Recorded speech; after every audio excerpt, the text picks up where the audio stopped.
Na altura éramos 12 trabalhadores, ninguém acreditava neste projeto, que era tudo dinheiros de fundos comunitários que ia acabar, mas na realidade não foi fundos comunitários, foi um investimento de capital japonês. Pronto, e tudo começou aí. Não foi fácil, não foi fácil na altura. Em termos de salário ganhava-se muito pouco em relação à outra pesca. 60 contos, hoje é 300 euros. E o salário não era chamativo para as pessoas começarem, mas o que me fascinou foi mesmo o atum. Realmente o desafio se havia atum passava para a nossa costa ou não.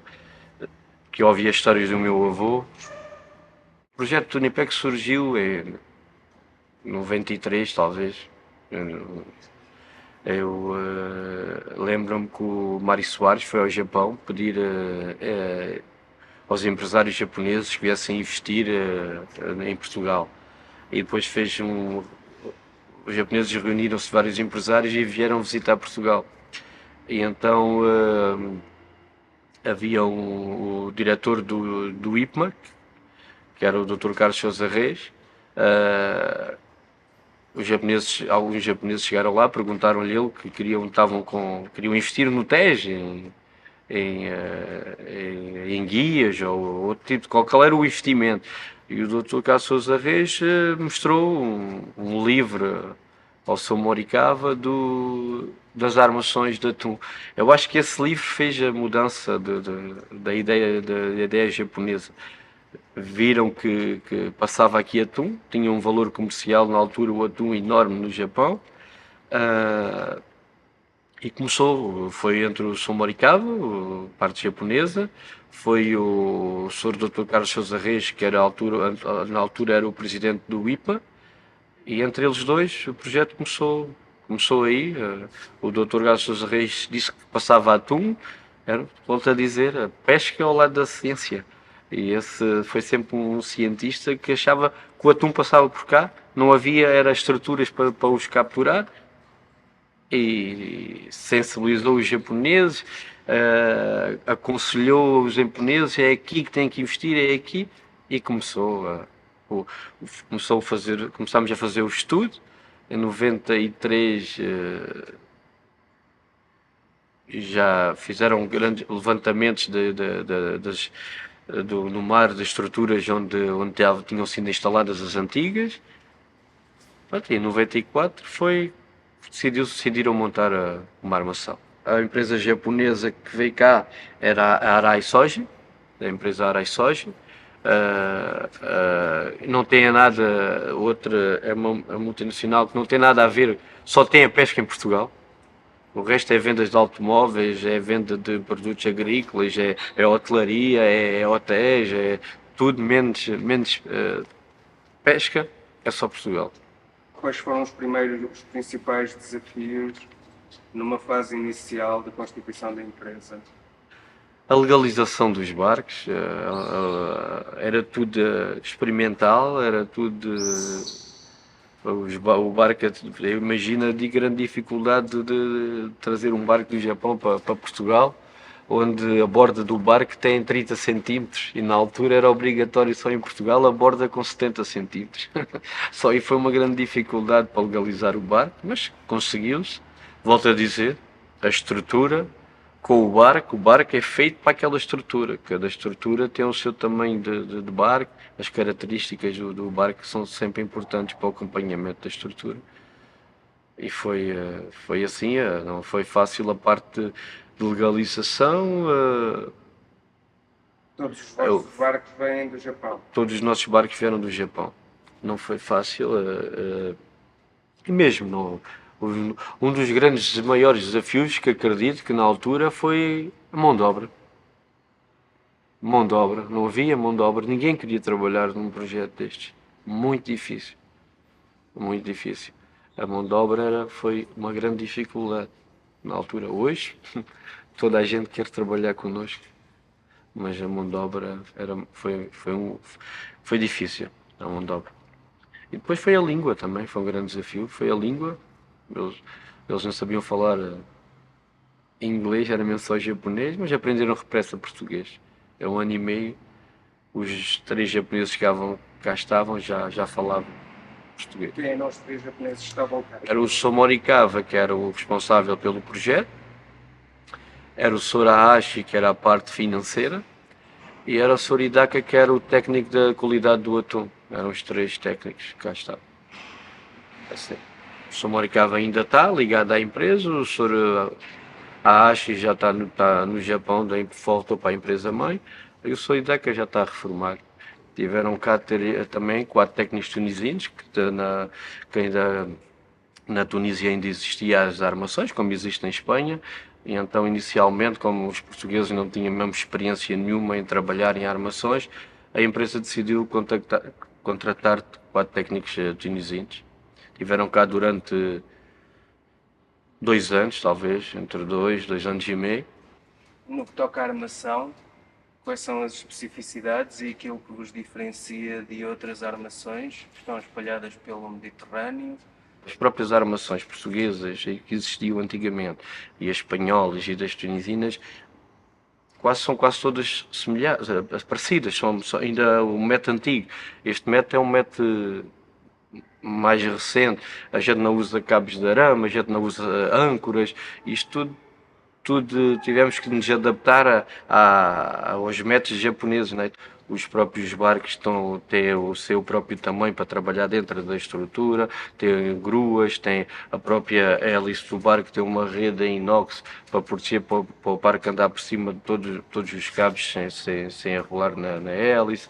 Pronto, isto foi sempre, além da estrutura, as embarcações também são japonesas e vêm preparadas para trabalhar naquela estrutura. Todas as embarcações têm uma grua, todas as embarcações têm 4 guinchos para virar os cabos, para facilitar muito o trabalho dos pescadores. Pronto, isto é esta parte, a parte de material é muito, muito desenvolvido. E depois é a qualidade do próprio material em si. O material japonês é muito resistente. Antigamente uma armação trabalhava com 100 homens. Hoje consegue-se trabalhar uma armação com 20, 25 homens. Só em redução de custos em termos pessoal é enorme, não é? E pronto, essa parte é até uma maneira mais lucrativa, não é? A grande diferença desta estrutura sempre foi a pensar a longo prazo. E a longo prazo passa por preservar a espécie. Esta estrutura, sempre até hoje, todas as capturas que foram feitas foi sempre 90% de peixe que já desovou do Mediterrâneo. E 10% é que é peixe que vai para o Mediterrâneo desovar. E isto sempre, desde 94 que nós sempre, o atum com menos de 30 quilos nunca capturávamos. Sempre a pensar a longo prazo na espécie para se produzir. E isto, hoje podemos dizer que as pessoas hoje dizem que há muito atum, é verdade, mas passámos por grandes sacrifícios, a empresa passou por grandes sacrifícios, em termos de que havia um massacre no Mediterrâneo, o atum ia desovar para o Mediterrâneo, não havia cotas, não havia regras, e era todos os anos era abatido eram capturados milhares de toneladas. Até que apareceu uma instituição que é o ICCAT, começou a regular as capturas, as cotas na União Europeia, as cotas fora da União Europeia, pôr o peso mínimo, atualmente já está em 50 quilos, e isto tudo a pensar a longo prazo e tudo a pensar na preservação da espécie.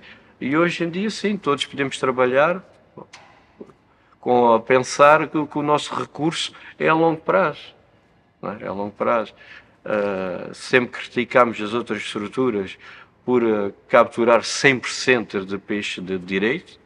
Sempre fizemos força à União Europeia para tentar reduzir essa maneira de pensar, mas Conseguiu-se, reduzindo as cotas, com começou a ser uma pesca mais regulada, conseguiu-se.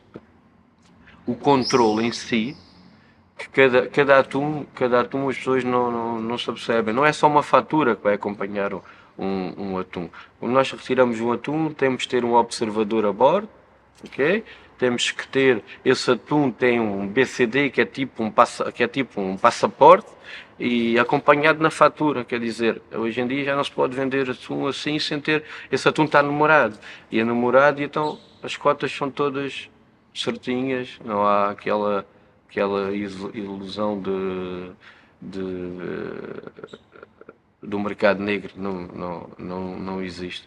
Quem faz pesca dirigida não tem essa parte no mercado negro, porque é obrigatório ter sempre um observador a bordo quando é retirado um atum. Atualmente são duas empresas que estão a fazer pesca dirigida ao atum, é a Tunipex e a Real Atunara. Nos últimos 3 anos, a Atunara está a trabalhar há 5 anos, 6 anos. A cota foi sempre, dos primeiros 3 anos, foi olímpica.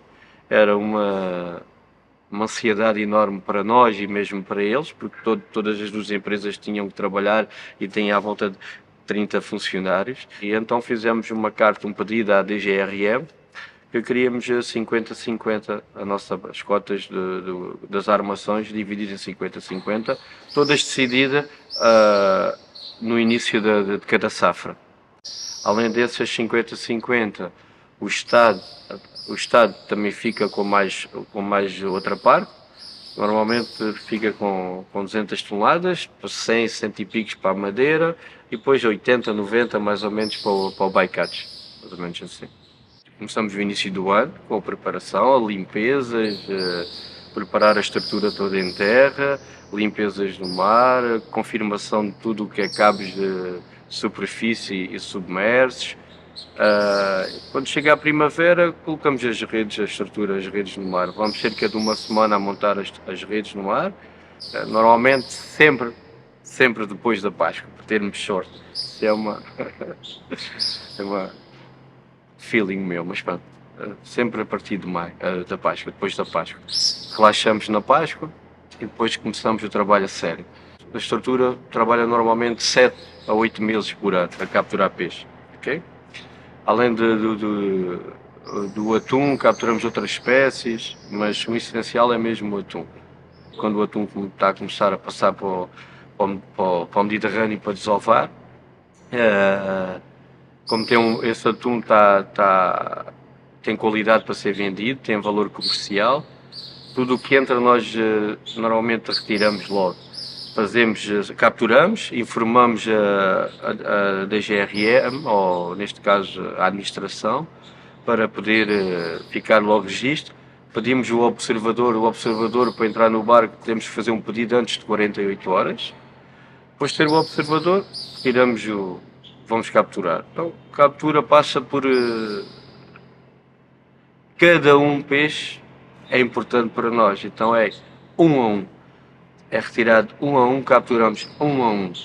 Temos uma equipa de mergulhadores, trabalhamos com uma ponteira que a gente chama Powerhead, que é para matar os bichos que estão no seu meio a nadar sem stress, e capturamos 1 a 1. São sangrados, são eviscerados logo dentro da embarcação, são metidos logo num perão com água e gelo. Essa água, esse gelo, como é quase com água salgada, conseguimos descer ali para os 2 graus negativos. Temos grande dificuldade aqui no Algarve a trabalhar com a temperatura da água, porque a temperatura às vezes tem 20, 26 graus, 25, 26 graus, é uma temperatura muito elevada para o atum, porque o nosso atum é todo para consumir em sushi, né? Então tem que ter uma qualidade especial. O tempo de congelação é importantíssimo, da captura até congelar a menos 60, tem que ter ali 1h30 do máximo. Temos um armazém de processamento do pescado, congela diariamente 5 toneladas de produto a menos 60, leva cerca de 18 horas a 20 horas, o produto ficar totalmente congelado a -60.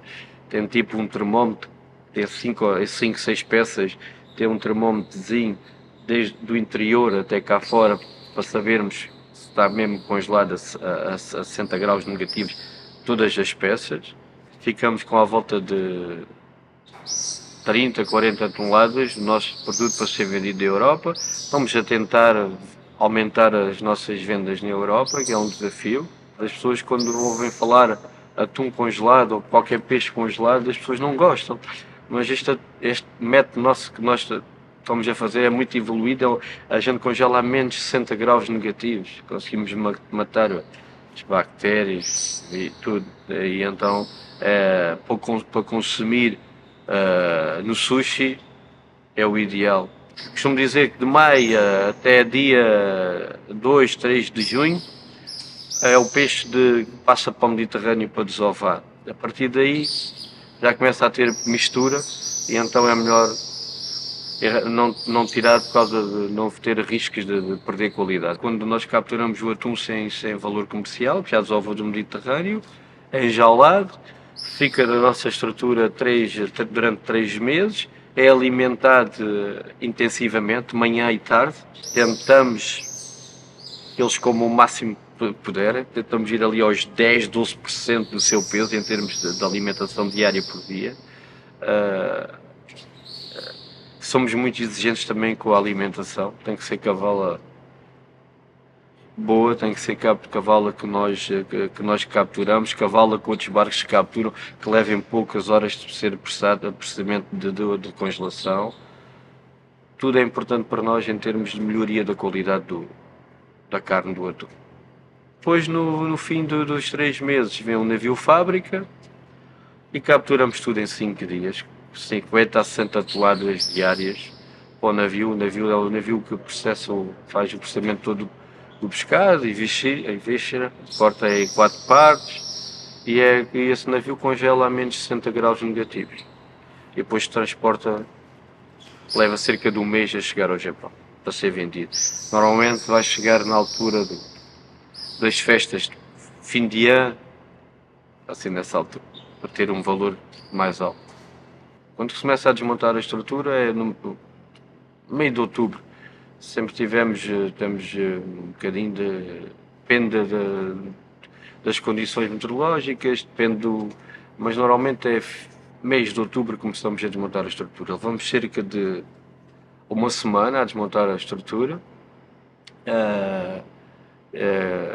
e a confirmar tudo e a preparar depois confirmar tudo outra vez, porque eu costumo dizer que um dia de mau tempo pode estragar um ano de trabalho. E então temos que confirmar tudo durante uma semana, confirmar tudo para a estrutura ficar a 100% para o mau tempo de inverno. Sim. Depois em terra, levamos cerca de o resto do ano a preparar as redes, a passar as redes, a apanhar sol e um bocadinho de chuva. Tentamos não gastar água doce para lavar as redes, tentamos aproveitar a própria natureza, a chuva, para lavar as nossas redes. Mudamos um bocadinho, temos de tentar sempre evoluir um bocadinho também para proteger um bocadinho a natureza.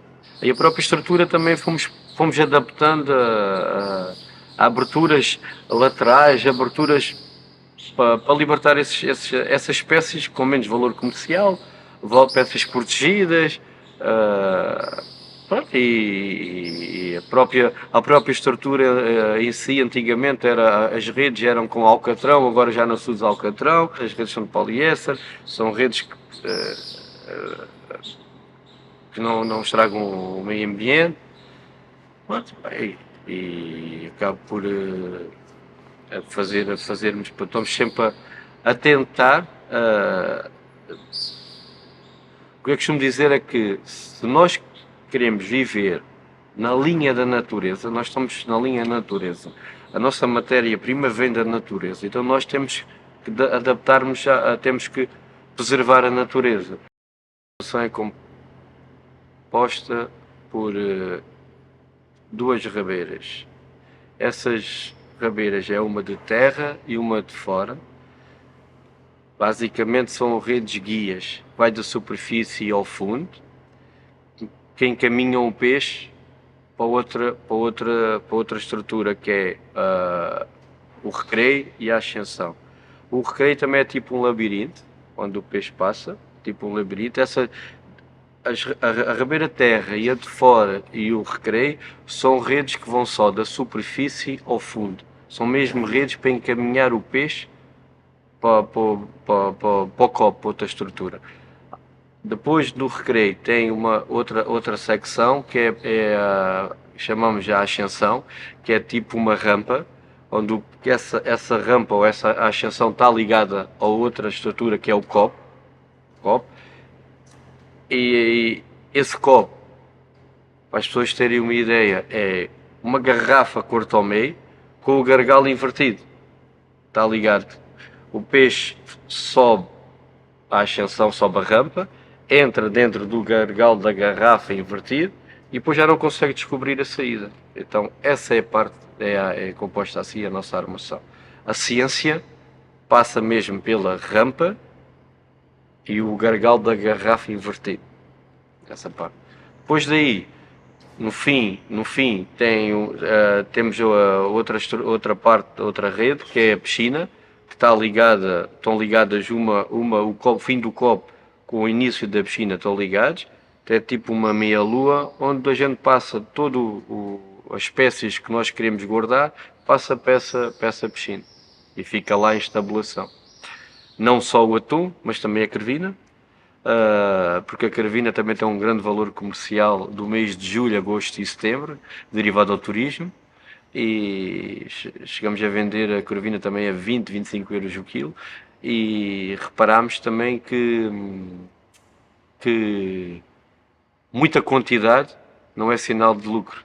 E então, conforme os nossas encomendas de atum e de corvina, fica tudo lá em estabulação. É composta assim a nossa estrutura. Mas depois há mais piscinas. E depois já do outro fim da outra piscina tem mais duas piscinas. Tem outra piscina que é da farming. Essa piscina da farming é onde é que o atum fica em estabulação, aí durante 3 meses. E depois tem mais outra piscina pequenina que é onde é que a gente acaba por matar os atuns, né? Assim. Depois a profundidade vai desde os 15 metros aos 60 metros da nossa estrutura.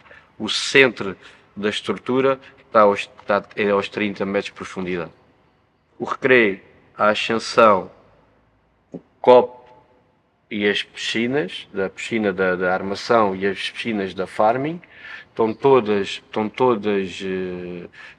aos 30 metros de profundidade. Cada rede tem à volta de um comprimento. Por exemplo, as rabeiras. A rabeira terra tem 1000 metros de comprimento, vai de 1000 metros, e a rabeira de fora tem 600 metros. Tem um comprimento de 1600 metros. O recreio, a ascensão, o copo e as piscinas têm tudo 120 metros. Cada secção tem 120 metros de comprido. E de largura tem 80 metros de largura. E 30 metros de profundidade. E as únicas redes que têm fundo é o recreio, o copo e a piscina. O resto é tudo de redes de superfície ao fundo. O copo hoje em dia fica só para capturar e passar tudo para a piscina da armação em si, e aí fica tudo lá em estabulação para decidir. Já não existe matanças dentro do copo. A própria estrutura tem duas valências, faz duas coisas ao mesmo tempo. Captura e faz estabulação. A estabulação é a parte da engorda, porque como nós apanhamos quase 90% do peixe que já desovou, este peixe, para ter valor comercial, temos que engordá-lo. Fica lá dentro de uma piscina 3 meses em estabulação. Por exemplo, nós temos 210 toneladas, entrou 200 toneladas. O peixe, quando entra, é medido 1 a 1 e consegue saber o peso médio de cada bicho. Entra para dentro da jaula, fica lá durante 3 meses. Esse peixe se entrou 200 toneladas, esse peixe a gente alimenta durante 3 meses, pode-se retirar a engorda. O que é que isto quer dizer? Quer dizer que, além das 200 que era da cota inicial, podemos tirar mais 50 ou 60 toneladas de engorda. Isso cresce um valor melhor para o peixe, além de ter mais peso, também ter melhor qualidade, o peso por quilo também vai subir. Quais são os principais desafios que se colocam à empresa? É a formação, tem que se pensar em longo prazo. E outro grande desafio é tentar sensibilizar a administração que muita cota nos outros países, que a gente tem a cota pequenina, o valor comercial é muito baixo do atum atualmente. Então estamos a tentar sensibilizar, reduzir a cota do Mediterrâneo, a cota das outras estruturas, a tentar valorizar mais o pescado. Quer dizer que 500 toneladas atualmente, há 6 anos atrás, o valor, em termos de valor, as 200 têm o valor atualmente das 500.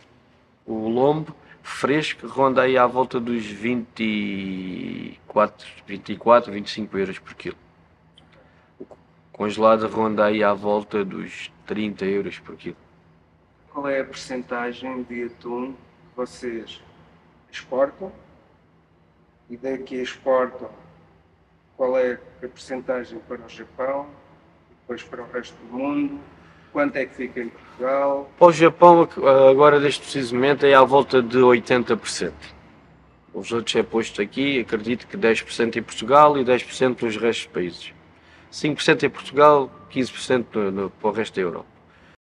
O desafio seria aumentar a cota na Europa. Vamos tentar esse desafio. Acho que esse é um bom desafio. Não vai ser fácil. Não vai ser fácil porque há muita concorrência. Há muita concorrência. Mas vamos tentar. E na Europa, por exemplo, né, o preço por quilo é superior ao preço por quilo no Japão? Ou os preços andam equiparados? Os preços. Vamos lá ver. Os preços na Europa são mais elevados porquê? Um bocadinho mais. Porque é para sushi. É para outro leque de comercialização um bocadinho de. Não quero que do Japão seja também para sushi, mas é para restaurantes gourmets, não é? Então vende-se muito mais caro. É essa a aposta do produto na Europa, é nesse sentido, não é para vender no mercado local, não é? As pessoas no mercado local não têm preço para pagar, não têm dinheiro para pagar esses valores. Durante todo o teu percurso aqui na empresa, de conquistas pessoais e do ponto de vista laboral, quais foram as coisas que, olhando assim para trás, tu te A lembras? minha conquista pessoal é formar boas pessoas. Essa é a minha conquista pessoal. Foi miúdos que deixaram de estudar cedo, quiseram vir para a pesca e hoje em dia são uns excelentes profissionais, com muita responsabilidade.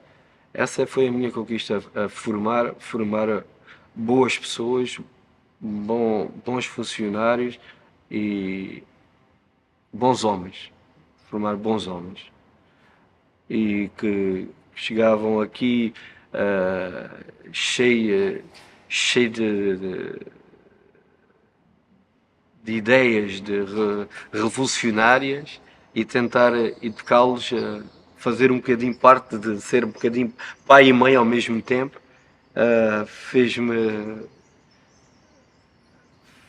deu-me pica, deu-me vontade de cada vez fazer mais isso. Acho que isso foi um grande desafio.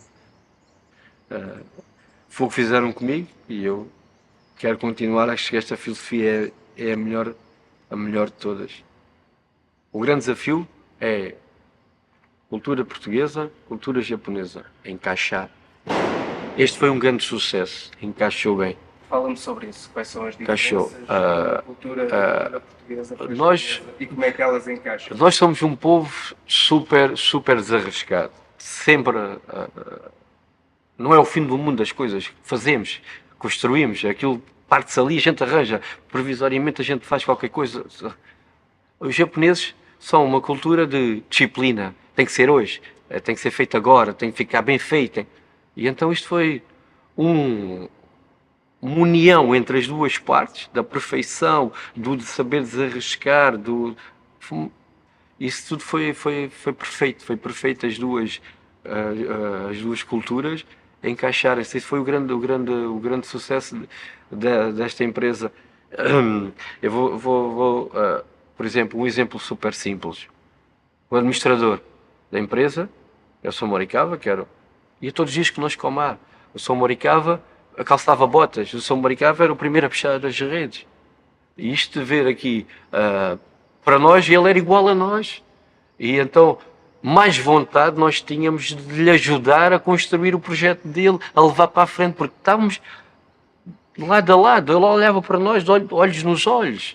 E isto tudo dá-te uma energia positiva de acreditares naquele projeto daquele japonês, não é? Foi isso que me fez acreditar neste projeto, ver uma pessoa super exigente com ele mesmo e depois chegar aqui a ver adaptar-se e descer cá em baixo e começar do zero e voltar para cima e precisar e pôr os trabalhadores em cima dele, preciso de vocês, força, vocês é que têm que ir e estou cá em baixo, bora. Isto foi tudo, essa cultura japonesa é muito importante, não há chefes ou patrão, há um bom líder e isso é importante para todo tipo de empresa ter um bom líder. E isso aprende-se com dedicação, com empenho e a mostrar aos outros: eu preciso de vocês, eu confio em vocês, vocês são importantes para nós. É essa parte que eu acho que a indústria portuguesa tem que melhorar um bocadinho. Os funcionários não podem ser vistos como números, como pessoas. E aqui são todos vistos como pessoas.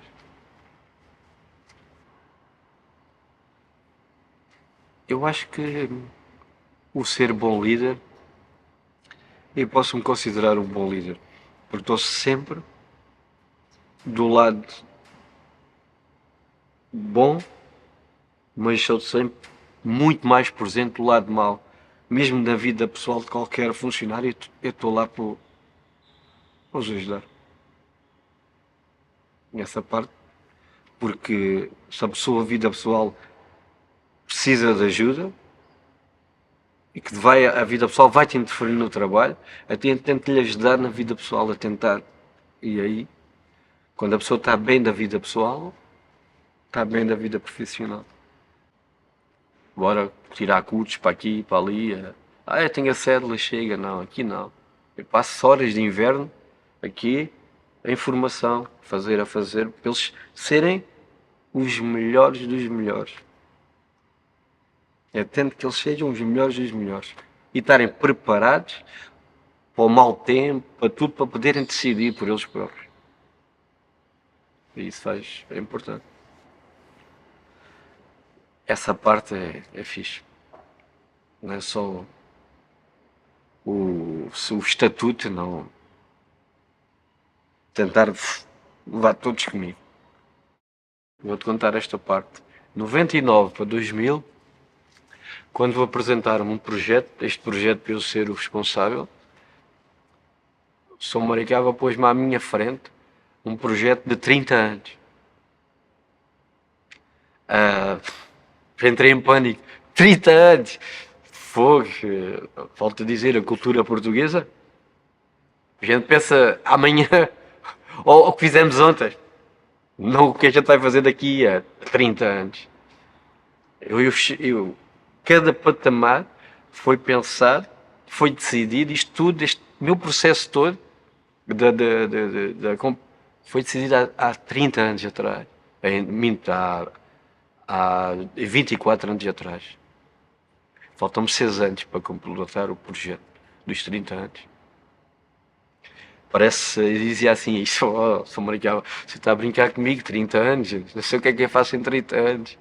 Eu estou à porta dos 30 anos, faltam-me 6 anos para chegar à porta dos 30 anos. E isto foi um desafio programado, pensado, com as suas obrigações, porque ter obrigações também é importante e sempre a crescer. Tínhamos 12 funcionários, hoje temos 45 funcionários. Tínhamos um barco, hoje temos 5 barcos. Tínhamos um armazém pequenino, hoje temos um armazém que consegue armazenar 400 toneladas de cavala. Temos outro armazém que tem uma unidade de menos de 60, também consegue guardar a 20 toneladas. Isto, na altura não tínhamos nada, mas isto foi tudo pensado. E a chave foi essa conversa, nesse desafio que ele me transmitiu, que passou para mim, pôs-me à frente, tudo em termos salarial, tudo ali, 30 anos, decidido ali. Eu tinha 26 anos, acho que era 26, e eu com 26 anos, eu digo, este japonês, o que é que este japonês está a pensar? Isto é, mas na realidade foi aí a decisão o desafio, onde eu aceitei o desafio foi aí, nessa conversa, que levou quase 4 horas, uma conversa longa a tarde toda, com esse desafio à minha frente. Por isso é que eu digo que é importante pensar a longo prazo, porque comigo teve sucesso, correu bem. E hoje em dia é importante esse pensar a longo prazo. Estás quase a fazer 30 anos de empresa. Como é que perspectivas os próximos 30 anos? Tentar valorizar mais o pescado ainda, sempre crescemos.